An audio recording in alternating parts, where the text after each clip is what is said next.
ಜೀವಂತಿದ್ದೇನೆ ಇರುವುದೇ ಅಲ್ಲ ಯಾರ್ದು ಅಂತಲ್ಲ ನಾನು ಕೇಳಿದ್ದೆ. ನಾ ಹೇಳಿದ್ ನಿನ್ನದ್ದು. ಯಾಕೆ ಅಂತ ಕೇಳಿದ್ರೆ ನೋಡ್ತಾ ಇದ್ದೇನೆ ಸಾರ್ವಭೌಮಪತಿಗಳು ಸೌಭನಗರದ ಅಧ್ಯಕ್ಷರು ತಾವಿದ್ದೀರಿ.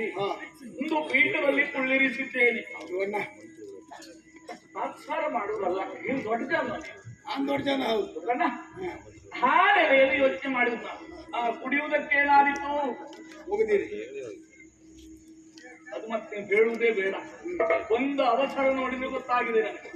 ತಿನ್ನುವುದಕ್ಕೆ ಏನಾದರೂ ಬೇಕಿದ್ರೆ ಒಟ್ಟಿಗೆ ಆಗಿ ಯಾವುದಕ್ಕೂ ದಾಕ್ಷಿಣ್ಯ ಮಾಡಿಕೊಳ್ಳಬಾರದು ತಾವು. ನಿಮ್ಮನೆಲ್ಲ ಗೊತ್ತು, ನಮ್ಮನೆಯಲ್ಲೇ ಅಂತಲ್ಲ, ಎಲ್ಲರೂ ತಮಗೆ ಇಲ್ಲ ಅನ್ನೋದು ನಮಗೆ ತಿಳಿದಿದೆ. ಅಷ್ಟು ಉದಾರ ಮನೋಭಾವ ನಿಮ್ಮದು. ನೀವು ಬಂದಂತ ಈ ಹೊತ್ತಿನಲ್ಲಿ ನಿಮ್ಮಲ್ಲಿ ಕೇಳಲೇಬೇಕಾದದ್ದು, ನೀವು ನಿಮ್ಮವರೆಲ್ಲ ಕುಶಲಿಗಳೇ ಅಂತ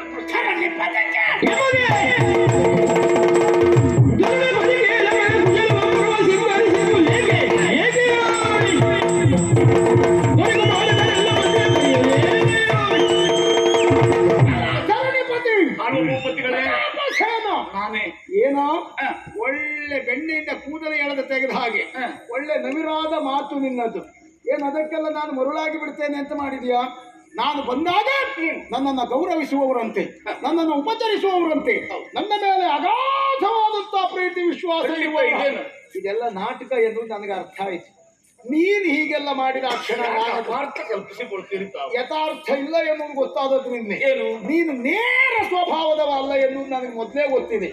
ಈಗ ಅಂತೂ ಪ್ರತ್ಯಕ್ಷ ನೋಡಿದ ಹಾಗಾಯಿತು.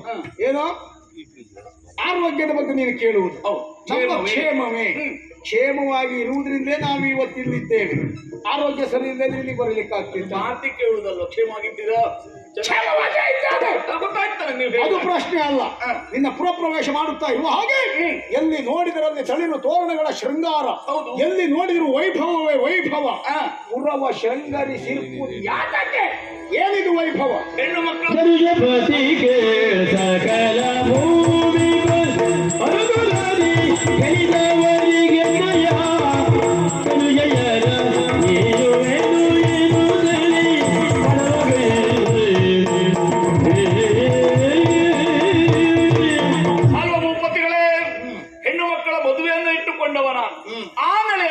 ಶೃಂಗಾರ ಆಗಿದೆ.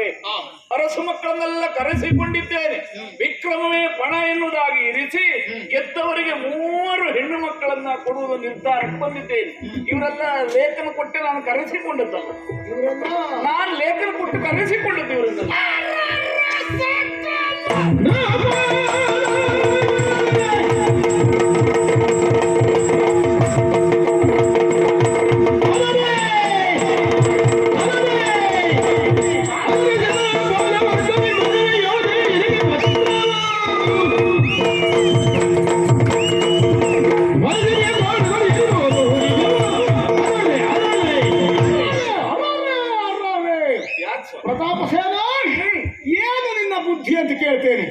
ಅದಲ್ಲದೆ ಇದ್ರೆ ಅರಸು ಮಕ್ಕಳೆಲ್ಲ ಸೇರಿದ್ದಾರೆ. ಪುರವನ್ನ ಶೃಂಗಾರಕ್ಕೊಳಪಡಿಸಿದ್ದೀಯ. ಇದೆಲ್ಲವೂ ನಿನ್ನ ಹೆಣ್ಮಕ್ಕಳ ಮದುವೆಗಾಗಿ ಅಂತಾದ್ರೆ ಅರಸು ಮಕ್ಕಳೆಲ್ಲ ಅವರಾಗೆ ಬಂದದ್ದಲ್ಲ, ನೀನಾಗಿಯೇ ಲೇಖನವನ್ನು ಬರೆಸಿಕೊಂಡು ಅವರನ್ನು ಆಮಂತ್ರಿಸಿದ್ದು. ಸಕಲಂದ್ರ ಪಾಲ ವರ್ಗದೆ ನಾನು ಮರ್ತು ಹೋಯ್ತ. ನನಗೆ ಸೌಭದೇಶ ಮರವೇ ಆಯಿತಾ? ಸಾರ್ವಭೌಮತೆಯನ್ನು ಮರೆತೆಯೋ? ಎಲ್ಲ ಅರಸು ಮಕ್ಕಳಿಗೂ ಲೇಖನವನ್ನು ಬರೆಸಿ ಆಹ್ವಾನಿಸಿದಂತ ನೀನು ನನ್ನನ್ನು ಯಾಕೆ ಮಾಡ್ತೆ? ನನಗೆ ಯಾಕೆ ಬರಲಿಲ್ಲ? ನನಗೆ ಯಾಕೆ ಬರ ಹೇಳ? ಈಗ ನಿಮಗೆ ಸಿಟ್ಟು ಬಂದದ್ದು ಯಾಕೆ ಎಂದು ಗೊತ್ತಾಯ್ತು ಅಲ್ಲ. ಕೇಳುವುದು ಏನು? ಈಗ ನೀವು ಲೇಖನ ಬಂದದ್ದಲ್ವಾ? ನೀವು ಕಳಿಸಿದ್ರಲ್ವ ಬರುವುದು? ತಪ್ಪು ತಿಳಿಯಬಾರದು. ಹಾ. ನೀವು ನಿಮ್ಮಂತ ದೊಡ್ಡ ವ್ಯಕ್ತಿಗಳನ್ನು ನಾನೇ ಖುದ್ದಾಗಿ ಕರೆಯಬೇಕು ಅನ್ನೋದಾಗಿ ಭಾವಿಸಿಕೊಂಡವ. ಹಾ. ಈ ಮದುವೆಯ ಗಡಿಬಿಡಿಯಲ್ಲಿ ಸ್ವಲ್ಪ ಅವಸರ ಆಯಿತು. ಹಾ. ಆ ನೆಲೆಯಲ್ಲಿ ಶೀಘ್ರಾತಿ ಶೀಘ್ರವಾಗಿ ಹಾ. ಲೇಖನವನ್ನು ಮುಟ್ಟಿಸುವ ಎನ್ನುವುದಾಗಿ ಈಗ ತಾವು ಯಾವ ಮಾರ್ಗದಿಂದ ಬಂದರೂ ಗೊತ್ತಿಲ್ಲ. ತಲೆ ಹೊಡೆದು ಬಿಡ್ತೇನೆ, ನನ್ನ ಸಹನೆ ಪರೀಕ್ಷೆ ಮಾಡಬೇಡ. ಹಾಗಲ್ಲ, ತಪ್ಪು ಭಾವಿಸಬಾರದು. ನಮ್ಮನ್ನೆಲ್ಲ ಮತ್ತೆ ಯಾವ ದಾರಿಯಲ್ಲಿ ಬಂದ್ರಿ ಅಂತ ಕೇಳುವುದೇ ಬೇಡ. ಹಾ. ನಾವು ಹೊರಟೆವು ಅಂತ ಆದ್ರೆ ರಾಜಮಾರ್ಗದಲ್ಲಿ, ರಾಜಗಾಂಭೀರ್ಯದಲ್ಲಿ. ಹಾ. ಆಚೆ ಈಚೆ ನೋಡಿದ್ರು ಇವತ್ತು ಹೊರಟರು, ಅಷ್ಟು ಮಾಡೇ ಹೊರಡುವುದು ನಾವು. ಅಲ್ಲ, ಅದು ನನಗೂ ಭರವಸೆ ಇದೆ ಹಾ. ರಾಯರ ಕುರಿತಾಗಿ. ಹಾ. ಆದ್ರೆ ನಾನು ಭಾವಿಸಿ ಆದದ್ದೇನು ಘಟನೆ ಗೊತ್ತಾ? ಏನು? ದೂತನನ್ನು ಕಳುವಿ ಕೊಟ್ಟೆ, ಆದಷ್ಟು ಬೇಗ ಸೌಭನಗರಕ್ಕೆ ಹೋಗು ಎನ್ನುವುದಾಗಿ. ಹಾ. ಅವ ಎಲ್ಲೋ ಒಳ ಮಾರ್ಗದಲ್ಲಿ ಹೋದ. ಯಾರು? ಅವ ದೂತ. ಹೌದೌದು, ಯಾರು ದೂತ? ನಮ್ಮವನಿದು. ಅವನು ಮತ್ತೆ ನಿನ್ನ ದೂತ ಒಳದಾರಿಯಲ್ಲಿ ಹೋಗದೆ ಅವನಿಗೆ ನೇರ ದಾರಿ ಪರಿಚಯ ಉಂಟ. ಇನ್ನು ನೀ ಯಾವಾಗ ಒಳದಾರಿಯಲ್ಲಿ ಬೇಗ ಬರ್ಲಿಕ್ಕೆ ಏನ್ ಹೋಗಬೇಕು ಎನ್ನುವ ನೆಲೆಯಲ್ಲಿ. ಹಾ. ಇನ್ನು ನೀವು ರಾಜಮಾರ್ಗದಿಂದ ಬಂದ್ರೋ ಇಲ್ವೋ, ಹಾ. ಆದದ್ದು ಅಲ್ಲಿ. ಹಾ, ಹಾ. ಆದ್ರೂ ಸಮಾಧಾನ ಏನು ಗೊತ್ತಾ? ಏನು?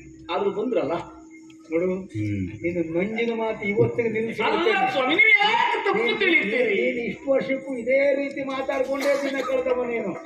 ಆದ್ರೂ